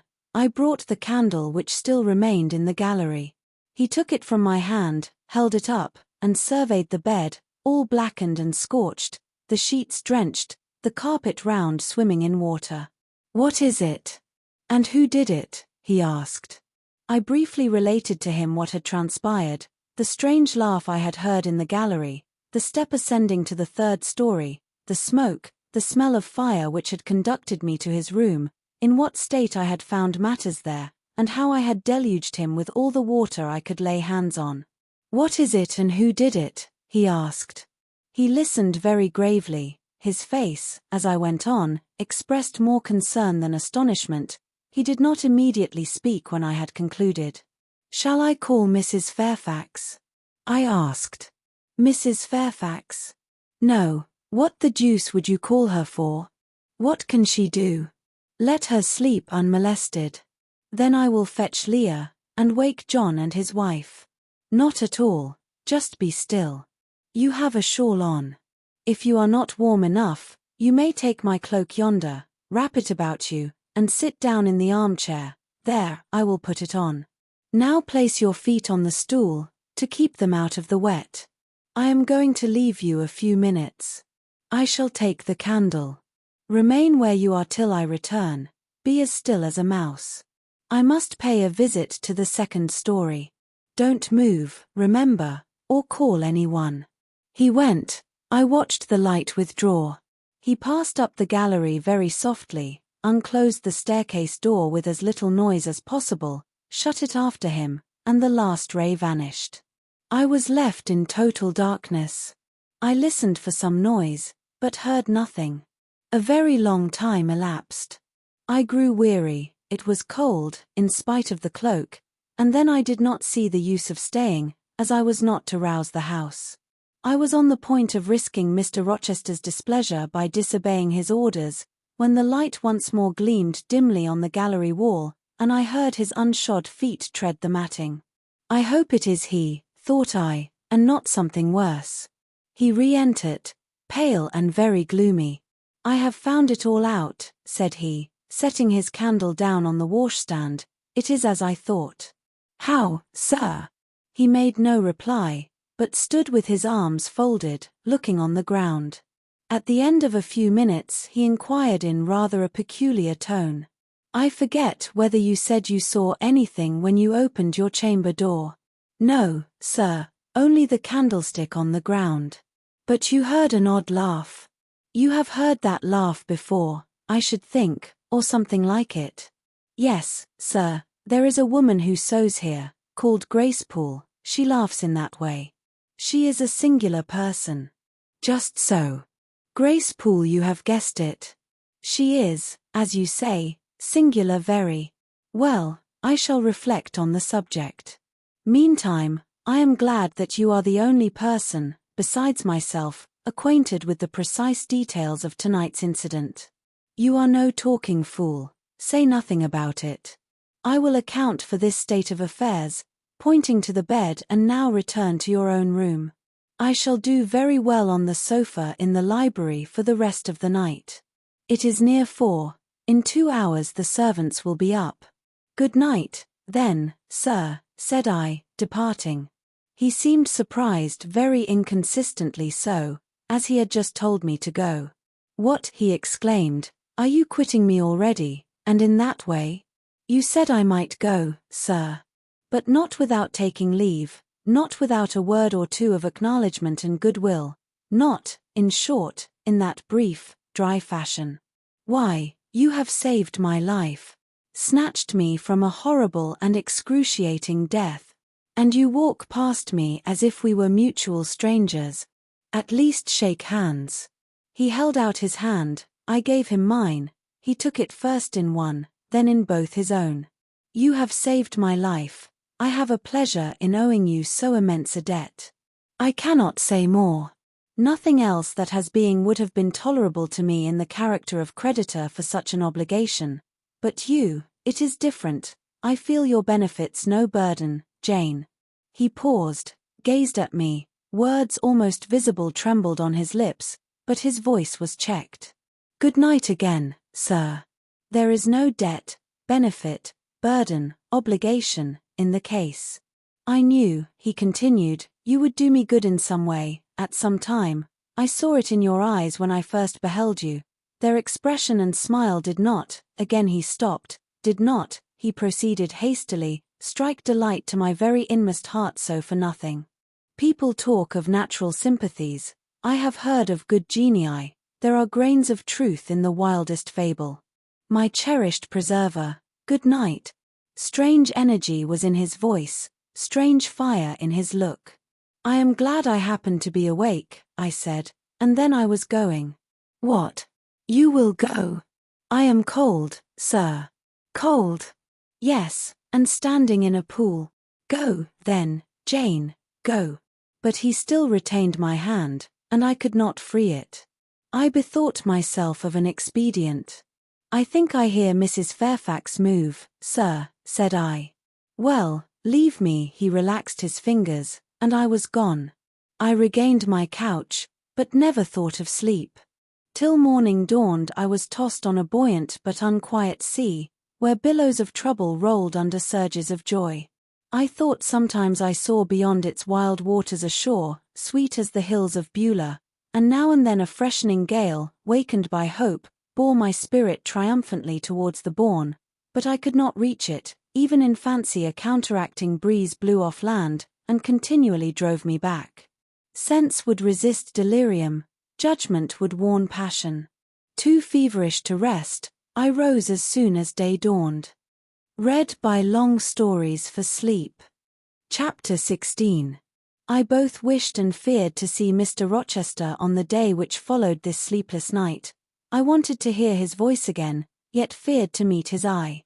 During the early part of the morning, I momentarily expected his coming. He was not in the frequent habit of entering the schoolroom, but he did step in for a few minutes sometimes, and I had the impression that he was sure to visit it that day. But the morning passed just as usual. Nothing happened to interrupt the quiet course of Adele's studies. Only soon after breakfast, I heard some bustle in the neighborhood of Mr. Rochester's chamber, Mrs. Fairfax's voice, and Leah's, and the cook's, that is, John's wife, and even John's own gruff tones. There were exclamations of what a mercy master was not burnt in his bed. It is always dangerous to keep a candle lit at night. How providential that he had presence of mind to think of the water jug. I wonder he waked nobody. It is to be hoped he will not take cold with sleeping on the library sofa, and see. To much confabulation succeeded a sound of scrubbing and setting to rights, and when I passed the room, in going downstairs to dinner, I saw through the open door that all was again restored to complete order, only the bed was stripped of its hangings. Leah stood up in the window seat, rubbing the panes of glass dimmed with smoke. I was about to address her, for I wished to know what account had been given of the affair, but, on advancing, I saw a second person in the chamber, a woman sitting on a chair by the bedside, and sewing rings to new curtains. That woman was no other than Grace Poole. There she sat, staid and taciturn-looking, as usual, in her brown stuff gown, her check apron, white handkerchief, and cap.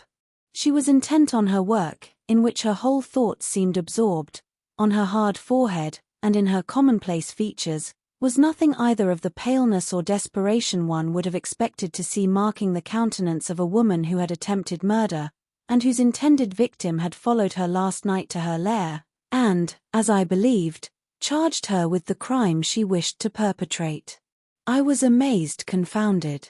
She looked up, while I still gazed at her. No start, no increase or failure of color betrayed emotion, consciousness of guilt, or fear of detection. She said good morning, miss, in her usual phlegmatic and brief manner, and taking up another ring and more tape, went on with her sewing. I will put her to some test, thought I, such absolute impenetrability is past comprehension. Good morning, Grace, I said. Has anything happened here? I thought I heard the servants all talking together a while ago. Only master had been reading in his bed last night. He fell asleep with his candle lit, and the curtains got on fire, but, fortunately, he awoke before the bedclothes or the woodwork caught, and contrived to quench the flames with the water in the ewer. A strange affair, I said, in a low voice. Then, looking at her fixedly, did Mr. Rochester wake nobody? Did no one hear him move? She again raised her eyes to me, and this time there was something of consciousness in their expression. She seemed to examine me warily, then she answered. The servants sleep so far off, you know, miss, they would not be likely to hear. Mrs. Fairfax's room and yours are the nearest to master's, but Mrs. Fairfax said she heard nothing. When people get elderly, they often sleep heavy. She paused, and then added, with a sort of assumed indifference, but still in a marked and significant tone, but you are young, miss, and I should say a light sleeper.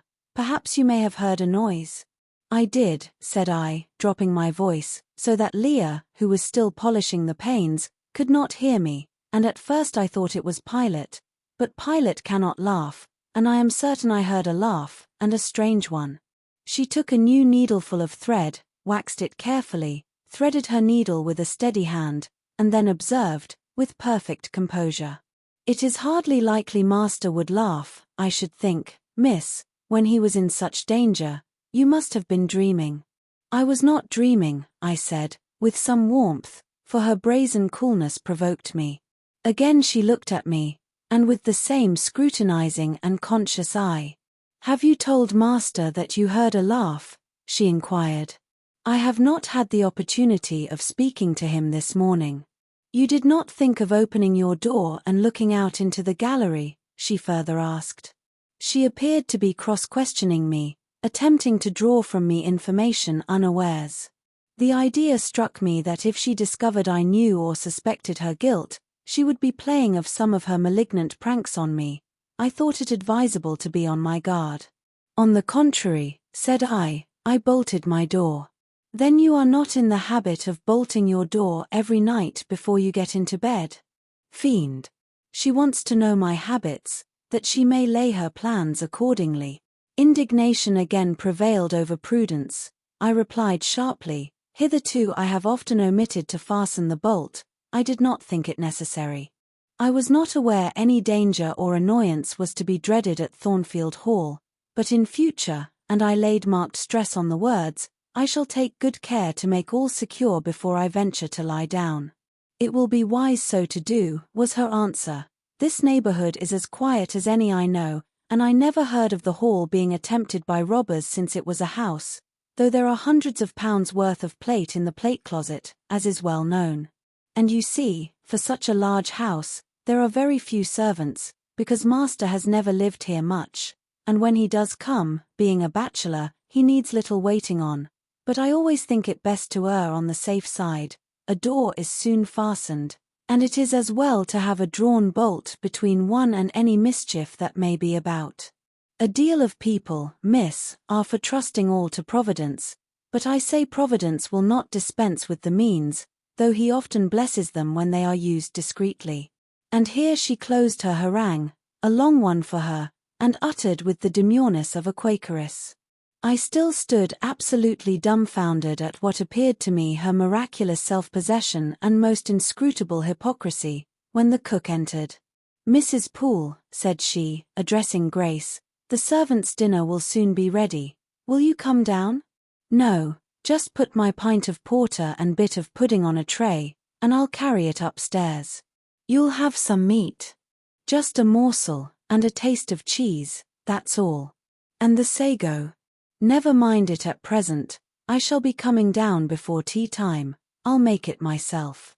The cook here turned to me, saying that Mrs. Fairfax was waiting for me, so I departed.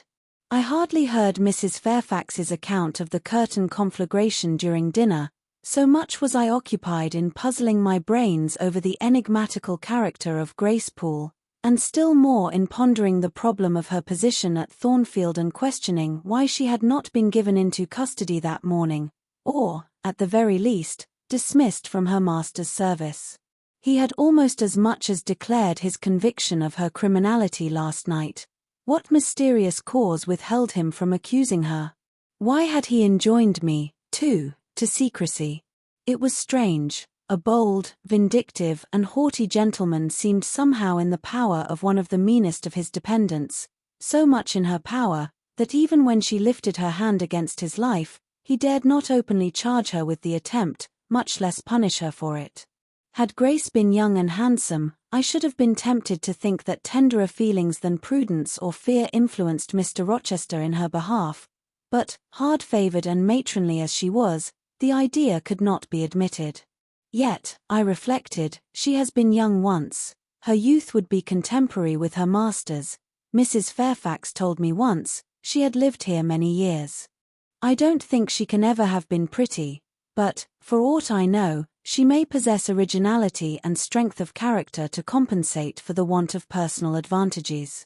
Mr. Rochester is an amateur of the decided and eccentric. Grace is eccentric at least. What if a former caprice, a freak very possible to a nature so sudden and headstrong as his, has delivered him into her power, and she now exercises over his actions a secret influence, the result of his own indiscretion, which he cannot shake off, and dare not disregard? But, having reached this point of conjecture, Mrs. Poole's square, flat figure, and uncomely, dry, even coarse face, recurred so distinctly to my mind's eye, that I thought, no, impossible. My supposition cannot be correct. Yet, suggested the secret voice which talks to us in our own hearts, you are not beautiful either, and perhaps Mr. Rochester approves you. At any rate, you have often felt as if he did, and last night remember his words, remember his look, remember his voice. I well remembered all. Language, glance, and tone seemed at the moment vividly renewed. I was now in the schoolroom. Adele was drawing. I bent over her and directed her pencil. She looked up with a sort of start. Tu avez vous, mademoiselle, said she. Vos doigts tremblant comme la fuel, et vos yeux sont rouges, mais, rouges comme des cerises. I am hot, Adele, with stooping. She went on sketching. I went on thinking. I hastened to drive from my mind the hateful notion I had been conceiving respecting Grace Poole. It disgusted me. I compared myself with her, and found we were different. Bessie Leaven had said I was quite a lady, and she spoke truth. I was a lady. And now I looked much better than I did when Bessie saw me. I had more colour and more flesh, more life, more vivacity, because I had brighter hopes and keener enjoyments. Evening approaches, said I, as I looked towards the window. I have never heard Mr. Rochester's voice or step in the house today, but surely I shall see him before night. I feared the meeting in the morning, now I desire it, because expectation has been so long baffled that it is grown impatient.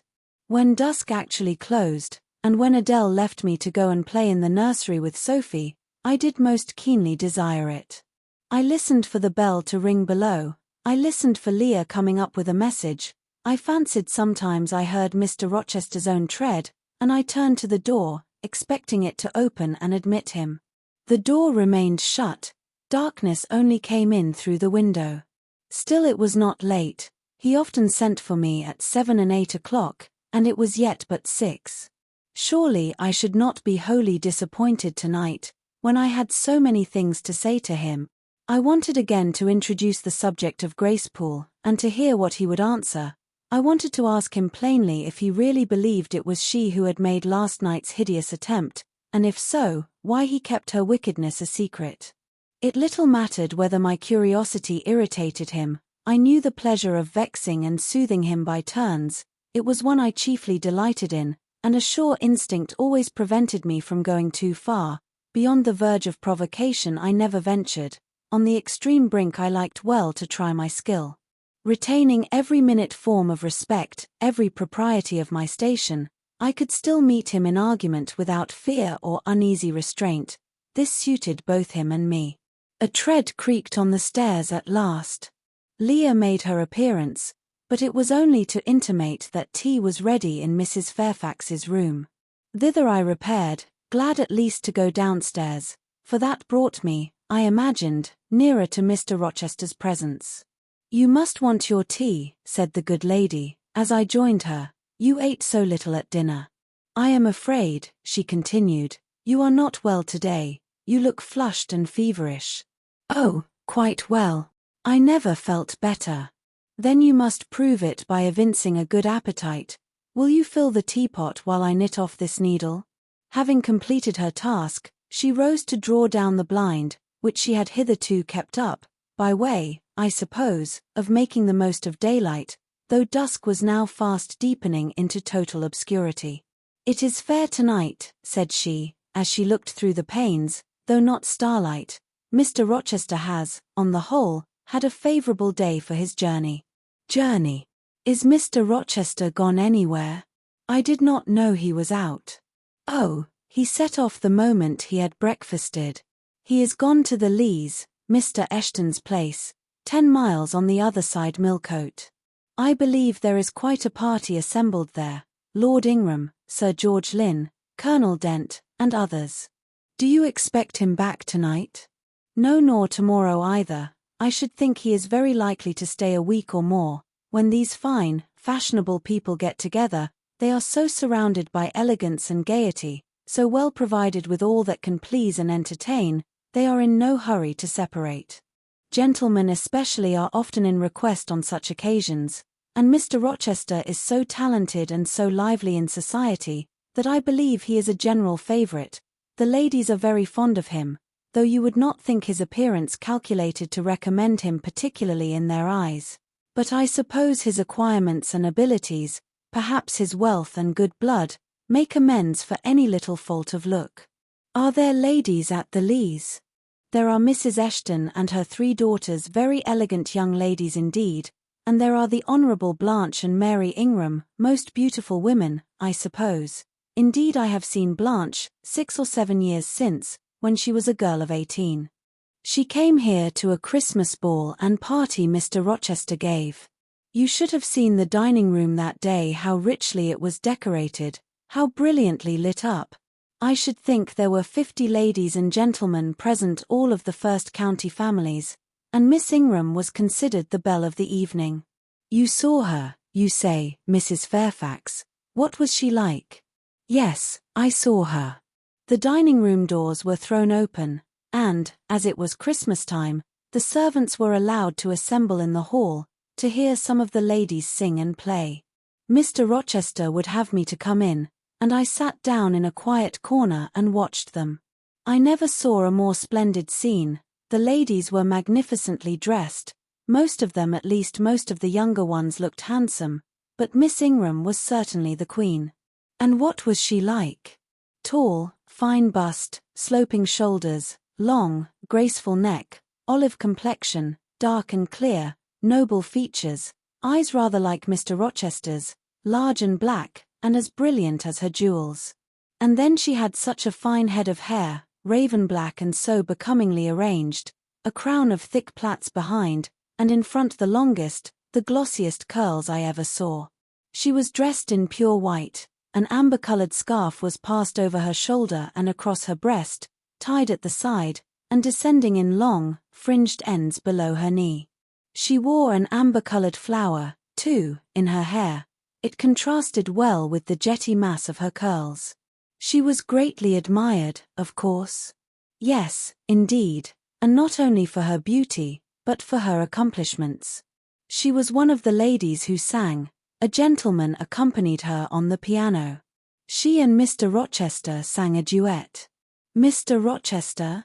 I was not aware he could sing." "Oh, he has a fine bass voice, and an excellent taste for music." "And Miss Ingram, what sort of a voice had she?" "A very rich and powerful one. She sang delightfully. It was a treat to listen to her, and she played afterwards. I am no judge of music, but Mr. Rochester is, and I heard him say her execution was remarkably good." "And this beautiful and accomplished lady, she is not yet married?" "It appears not. I fancy neither she nor her sister have very large fortunes. Old Lord Ingram's estates were chiefly entailed, and the eldest son came in for everything almost. But I wonder no wealthy nobleman or gentleman has taken a fancy to her, Mr. Rochester, for instance. He is rich, is he not?" "Oh, yes. But you see there is a considerable difference in age. Mr. Rochester is nearly 40, she is but 25. "What of that? More unequal matches are made every day." "True, yet I should scarcely fancy Mr. Rochester would entertain an idea of the sort." "But you eat nothing. You have scarcely tasted since you began tea." "No, I am too thirsty to eat." Will you let me have another cup? I was about again to revert to the probability of a union between Mr. Rochester and the beautiful Blanche, but Adele came in, and the conversation was turned into another channel.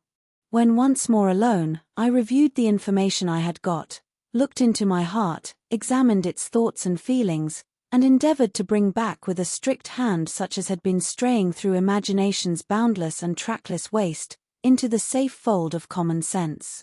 Arraigned at my own bar, memory having given her evidence of the hopes, wishes, sentiments I had been cherishing since last night of the general state of mind in which I had indulged for nearly a fortnight past, reason having come forward and told, in her own quiet way, a plain, unvarnished tale, showing how I had rejected the real, and rabidly devoured the ideal, I pronounced judgment to this effect: that a greater fool than Jane Eyre had never breathed the breath of life, that a more fantastic idiot had never surfeited herself on sweet lies, and swallowed poison as if it were nectar. You, I said, a favourite with Mr. Rochester? You gifted with the power of pleasing him? You of importance to him in any way? Go. Your folly sickens me. And you have derived pleasure from occasional tokens of preference, equivocal tokens shown by a gentleman of family and a man of the world to a dependent and a novice. How dared you? Poor stupid dupe. Could not even self-interest make you wiser? You repeated to yourself this morning the brief scene of last night? Cover your face and be ashamed. He said something in praise of your eyes, did he? Blind puppy. Open their blid lids and look on your own accursed senselessness. It does good to no woman to be flattered by her superior, who cannot possibly intend to marry her, and it is madness in all women to let a secret love kindle within them, which, if unreturned and unknown, must devour the life that feeds it, and, if discovered and responded to, must lead, ignis fatuus-like, into miry wilds whence there is no extrication. Listen, then, Jane Eyre, to your sentence. Tomorrow, place the glass before you, and draw in chalk your own picture, faithfully, without softening one defect, omit no harsh line, smooth away no displeasing irregularity, write under it, portrait of a governess, disconnected, poor, and plain. Afterwards, take a piece of smooth ivory, you have one prepared in your drawing box, take your palette, mix your freshest, finest, clearest tints, choose your most delicate camel hair pencils, delineate carefully the loveliest face you can imagine, paint it in your softest shades and sweetest lines, according to the description given by Mrs. Fairfax of Blanche Ingram. Remember the raven ringlets, the oriental eye. What? You revert to Mr. Rochester as a model. Order. No snivel. No sentiment. No regret. I will endure only sense and resolution. Recall the august yet harmonious lineaments, the Grecian neck and bust, let the round and dazzling arm be visible, and the delicate hand, omit neither diamond ring nor gold bracelet, portray faithfully the attire, aerial lace and glistening satin, graceful scarf and golden rose, call it Blanche, an accomplished lady of rank. Whenever, in future, you should chance to fancy Mr. Rochester thinks well of you, take out these two pictures and compare them. Say, Mr. Rochester might probably win that noble lady's love, if he chose to strive for it. Is it likely he would waste a serious thought on this indigent and insignificant plebeian? I'll do it, I resolved, and having framed this determination, I grew calm and fell asleep. I kept my word. An hour or two sufficed to sketch my own portrait in crayons, and in less than a fortnight I had completed an ivory miniature of an imaginary Blanche Ingram. It looked a lovely face enough, and when compared with the real head in chalk, the contrast was as great as self-control could desire. I derived benefit from the task, it had kept my head and hands employed, and had given force and fixedness to the new impressions I wished to stamp indelibly on my heart. Ere long, I had reason to congratulate myself on the course of wholesome discipline to which I had thus forced my feelings to submit. Thanks to it, I was able to meet subsequent occurrences with a decent calm, which, had they found me unprepared, I should probably have been unequal to maintain, even externally. That was Jane Eyre by Charlotte Brontë, read for you by Long Stories for Sleep. Until next time, good night.